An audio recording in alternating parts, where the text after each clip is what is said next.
Wolken.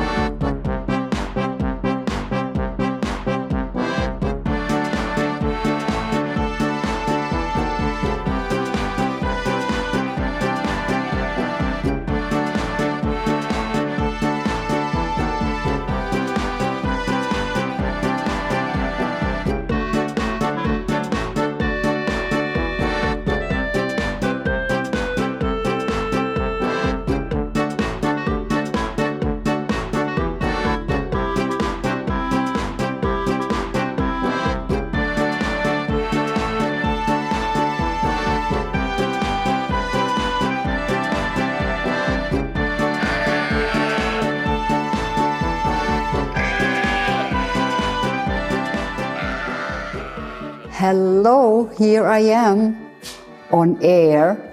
I think I have this video here now because I want to give you an impression of my beloved mountain on the Big Island, the Hualalai. And this video is just to give you the touch and feel of this place. And my story follows. My story is not that funny as this video. It was for my dear Fritz, a birthday video. Yeah, it was Heidi again who tried to make some fun. Let's go to my story of the day. Maybe it fits the occasion because we have the 1st of November and here we have a holiday and we think about the dead.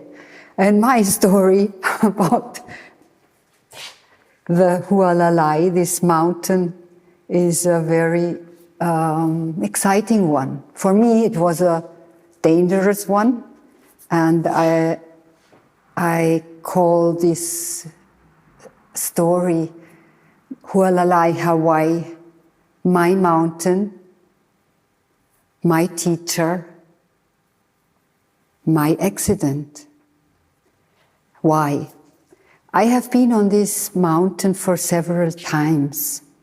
It's the holy mountain for the Hawaiians,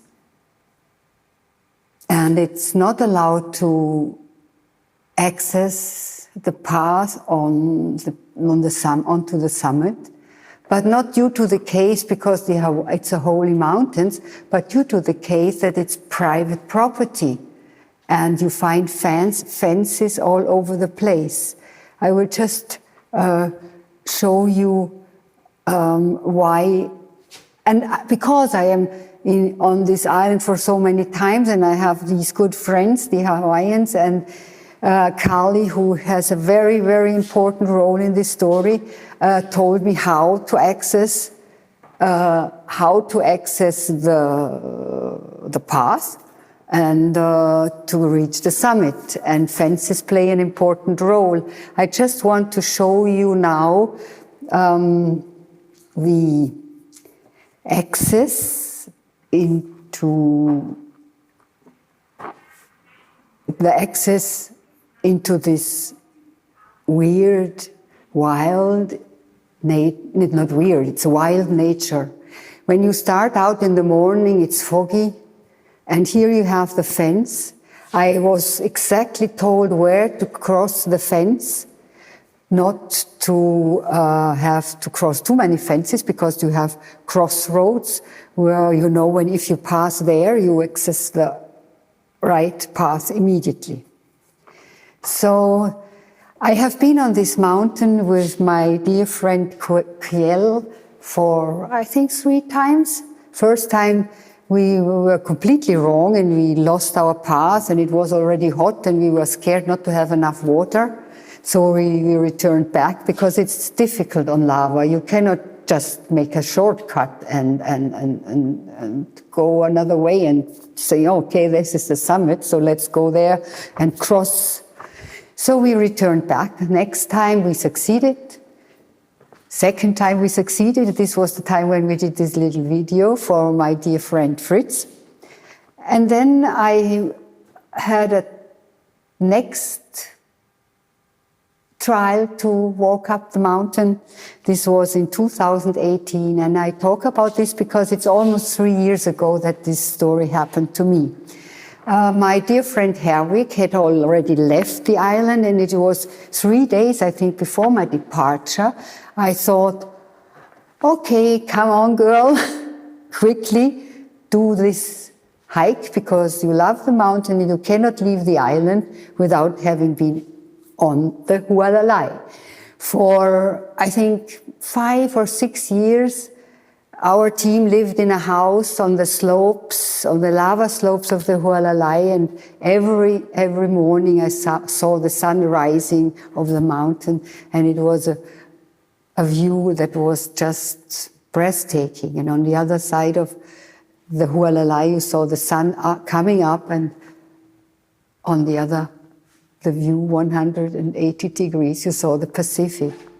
So very, very special. So I thought, quickly, you take your Nike free. This is advertising Nike. Oh, I don't know, can you see these ones with these ones? These are my running shoes still. I took these shoes early morning. I had to leave, of course, because it is like this. If you are too late, the fog comes in, the rain, the clouds, and then it can become quite dangerous to find your way back. And it's a long hike. It's from where you leave the car, it's about 14, 15 miles. And I did this. I got up at 4, I think, took the car, quite some kilometers to drive, threw it on a spot because there is nobody anyway, and looked for the access to climb over the fence. All good, all good. I was very confident. I decided to go with my Nike Free because I used to observe the sheep, and the sheep, they have tiny feet, hooves, and they can walk fast on the lava rocks. And I thought, if I take my mountain boots, these are too heavy. And first of all, you're not that fast, and you cannot balance that properly than you can with your Nike Free. Yeah, I have already been on the mountain with them, so I thought, no problem at all. But it showed later that this was not exactly what I should have done. But never mind, this is not what I'm talking now. Here, I just want to show you that you get an idea that these are the rocks. And you pass various vegetation zones when you when you want to reach the summit. The mountain is, I think, a little bit above 2,500, something like this. I always forget this. It's not so important. It's not the highest mountain, but it's a mountain which is tricky and not that easy to access than, for example, the Mauna Kea. So you have to pass cross lava fields like this, then you cross forests like rainforest places, areas. So it's really, really a wonderful mountain to go. And maybe I was a little bit careless, but I was good. I was fast, so I thought in time I should have reached the summit by 10 o'clock. So it was good to get down in time, not to get into this foggy, rainy situation, with my shoes especially. I had an easy backpack because since I'm on a keto diet, I don't need a lot. I had my 2 eggs, some nuts, 2 avocados, and of course water, the essential thing.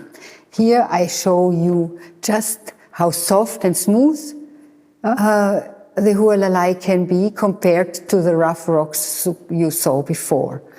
So I continued my energetic walk, and I was almost already close to the summit. I had the last hill, or kind of a hill to access. What happened? I heard some people. Oh my God, I got nervous. The rangers, they were up there for hunting boars. So Carli, my dear friend, who also explained to me how to access the summit, he told me, you better hide when you hear somebody like this. But honestly, I thought if I hide, they might think I am a wild beast and shoot me. So I had this self-confidence. I will go, continue my path, say hello, and say, okay, sorry, I'm from Austria. I love the mountains, and I love this mountain, and I'm leaving tomorrow. So I would like, I just want to, it's so. And I thought they might understand, but you can't believe it. They were so rude. I was nervous, really.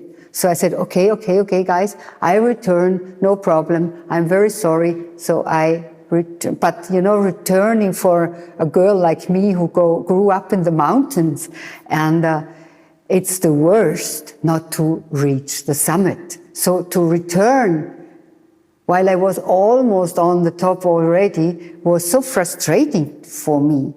And on top of these guys, I had my frustration with me, and I speeded up.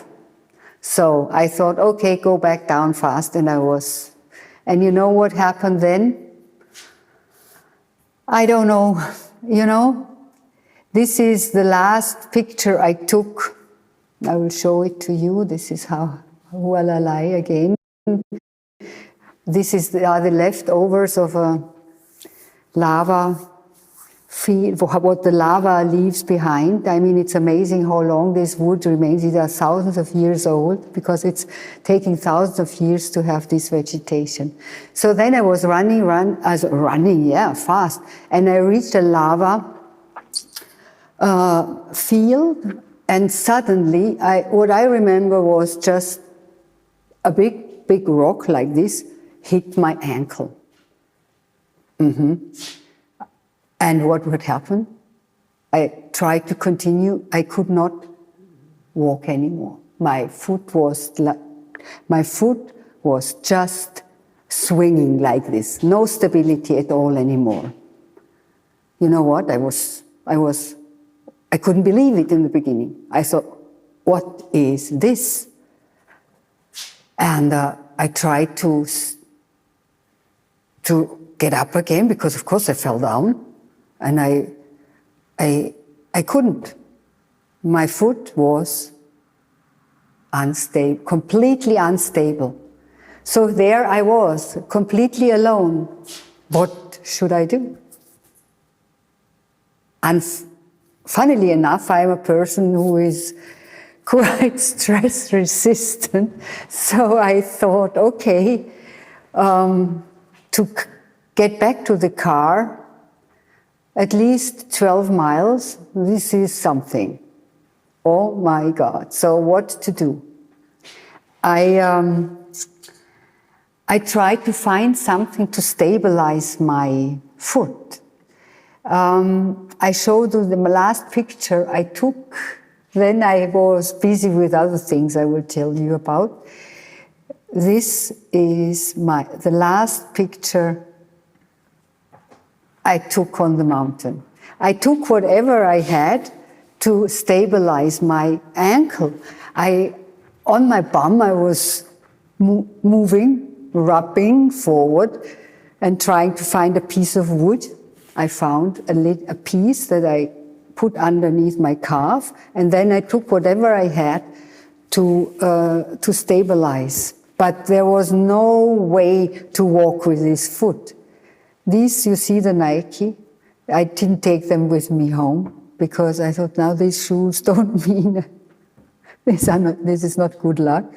So this was my last picture from the Hualalai. So there I was, what to do? It's not so easy. You thought to call somebody. Yeah, I show you. This. I still have this scarf. This is the leftover, and I still wear it. So it has a long, long story, this one, and I love it. So what to do? I mean, there is not so, you have, there are areas where you have reception, you can use your phone, but there are areas, because they are military areas, so you cannot, you have no reception, no net, nothing. So as I knew the mountain, I moved forward and I had a place, relatively wide, yeah, so I thought, okay, I'll try. I tried to call. I tried to call whom? Of course, whom could I call? I called Carli, my dear friend Carli. And what was amazing?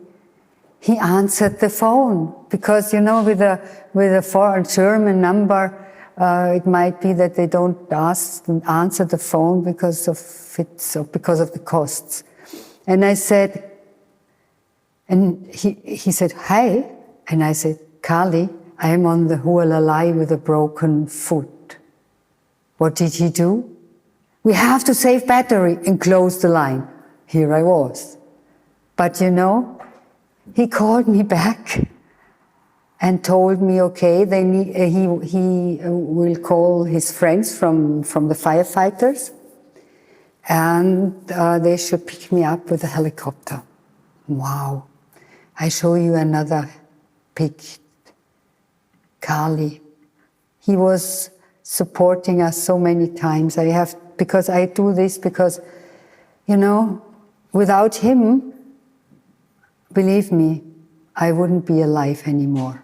He was my life savior, and I cannot be more grateful. So so far, so good, Carli. And then I switched on the roaming, because of course you switch off roaming when you are abroad like this. And I really managed to get the coordinates, and I managed to call this person from the firefighters and gave them my coordinates. Then I was sitting there. I knew that it was an area. I tried to move forward to an area where the helicopter can land. Thank God I know the mountain. So I was waiting. I have no idea how long it took. I don't know. I was sitting there. I was not panicking, nothing. I didn't feel any pain. I was calm, very calm. So then after a while, as I told you, I had no feeling for time anymore. The helicopter came. The helicopter came in, and they were waving to me, and then took a loop and left. I thought, okay, for some reason they may have left. And after a while, and again, I don't know how long it took them, they came back and they landed. Two really big Hawaiian guys came towards me and wanted to carry me into the helicopter. I said, no, I can go myself. They said, no, you are not heavy at all. We know far heavier persons than you, so we carry you. And I tell you, it would have been it was a stupid idea, because I could not walk on this leg at all, no chance. So, sorry, they took me to the helicopter and we were joking. I had no pain, nothing. And they said, yeah, they made this loop because they wanted to see whether I fell into a crater or so on and so on. And I have been so lucky, the helicopter, how do you say this? Took off, and the rain and the clouds came from the Pacific Ocean. And a little bit later, the helicopter wouldn't have been able to land anymore. So then we had this flight, and we arrived, and believe me, I don't know where, what, no idea. I was so focused on me and the situation that I forgot everything around me. They took me out of the helicopter, and then there was Carli. I hugged him like this and said, my God, and was smiling, I was laughing. I I was happy. And then there was the ambulance, and the guys asked me, do you really need an ambulance? And I said, no, I don't need an ambulance. Then Carli asked me, do you have a automatic, or you can drive your car yourself? I said, of course I can drive. It's my left foot, so I can drive to the hospital myself. So Carli ahead of me with his car, and me behind him, I drove to the hospital. And there I was, lucky and safe in the hospital of Kailua Kona. Yeah, this was, I say to this, I was so calm. Here I tried to park, I managed, and then they brought me crutches, and I was trying to get into the hospital. And this is what I did. Then I got an X-ray, of course, and they immediately wanted to give me an injection against pain. And you know what? Opioids, of course, oxycodone. And I saw this and said, no, I'm not in pain. I don't need anything. So I was sitting there waiting. They were so astonished. They couldn't believe it, you know. And then the orthopedician said, yeah, this is a fracture. You have 3 fractures in your ankle, so you need an operation. This was 2 days or 3 days before my departure, so I said, okay, I fly back home and get the operation in Vienna. Yeah, this was it. I was safe. I got a wonderful cast, fiberglass cast, and 2 beautiful crutches, which I can also show you because here we have them. This is Airport San Francisco. Here I had to wait. Because I changed my booking, I had a business class flight, of course, because I cannot sit in an economy seat with these kind of issues. I didn't have any pain still. I was on the road, but I wanted to show you when I was leaving. Goodbye, Kona. This was my dear. This was Millie. Millie helped me to pack my things, and she and her daughter brought me to the airport, because as you can imagine, it was not so easy with all my luggage from the shooting the weeks before, the week or the 2 weeks, 2.5 weeks before. And here we are, still smiling, and I have no pain. You see what I wanted to tell you. And I'm also grateful to Millie, because Millie also supported me in a way you can't believe it. This is aloha, the love of the island, the love of the Hawaiians. It's a very special thing, this aloha now to me, not just aloha like Hollywood movie. And so I managed to be in the plane. Everybody was very helpful. I flew to San Fran, had 6 hours to bridge, which is a long time, but I was really taken care well. You see, I was allowed to go into the business lounge, of course, and there I met an Austrian guy who was in charge of the restaurant, and he served me the best red wine available, and this was early morning. So this is my story. I arrived in Frankfurt. I got special treat, of course. I didn't have to walk to the other terminal. I was in a wheelchair. No. Yeah, I was in a wheelchair. I was not nervous or anything. I was smiling the whole time. I don't know. My adrenaline level was still so high that sorry, I have to take a sip of this one. My adrenaline level was so high that I didn't feel any pain. I didn't take any heparin, nothing. Note, I should be, as a doctor, I shouldn't announce this officially. This is under the blanket.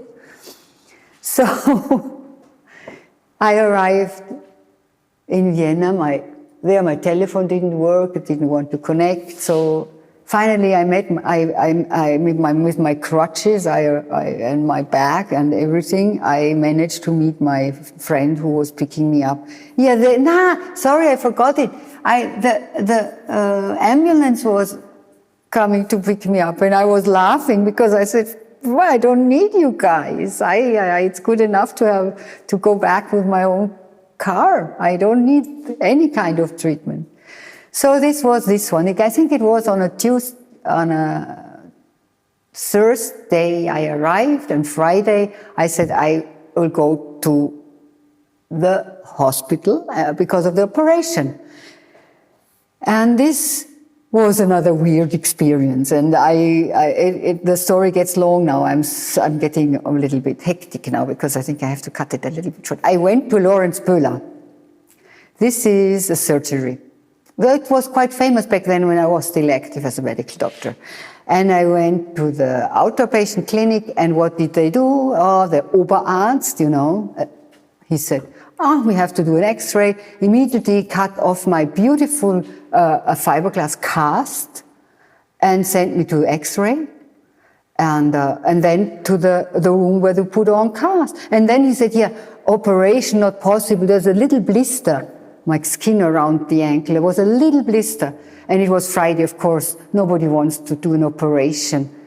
They want to go home. So he told me to come back on Tuesday, and I said, hey, I was told I should have an operation within 5 days. Now you ask to tell me to come back on Tuesday. Impossible.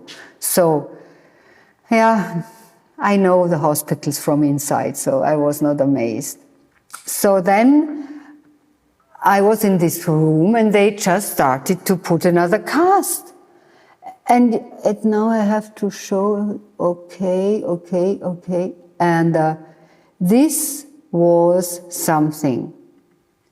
I woke up, I was like in a dream. I woke up and had a cast to my thigh. And I said, hey, how come? I have an ankle fracture. What did they do? And then I had this wet, heavy thing around my leg, on my left leg, and nobody helped me, nothing. I had with my crutches, they took off my other crutches, I got other crutches, and I couldn't even, put these crutches here, but I got the other ones, I don't know how to call them in English. So I had my bag, I had this cast completely wet, and tried to get a taxi. I mean, this was unbelievable. And I made it to the street, and thank God there was an old lady, and she went around the corner and called the taxi driver to pick me up. My leg was too long to get on the back seat. So I was so angry. But the only thing I had taken until then was 2 or 3 ibuprofen. No, nothing else. I was still fit. So and what did I do then? In the afternoon, this was a funny situation. I said, so now we cut off this stupid cast. What is this? I don't need it. And you see, this was this. I want to show you another one. Arne, my friend, he was really trying hard to get it off.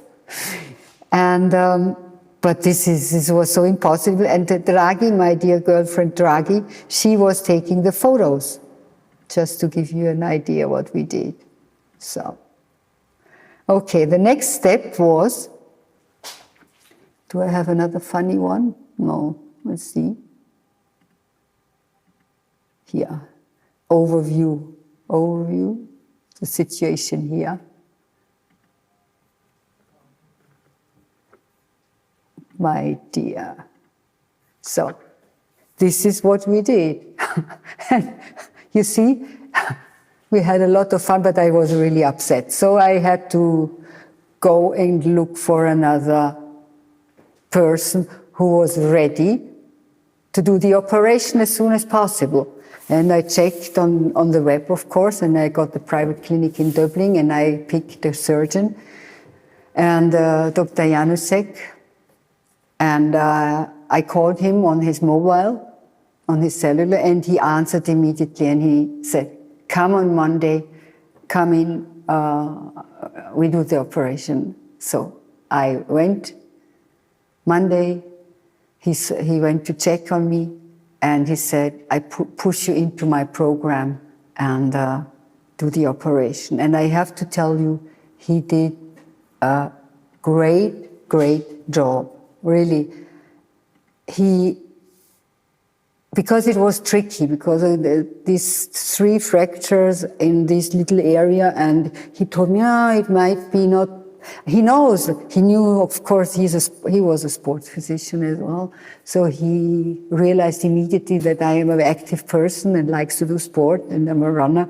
So he said, I don't know whether this will be possible for you to do this again. But I can tell you, I'm fitter than ever, and I did a lot of training due to my ankle problems, and I probably would not be as fit as now if I didn't have this fracture. So everything has got a positive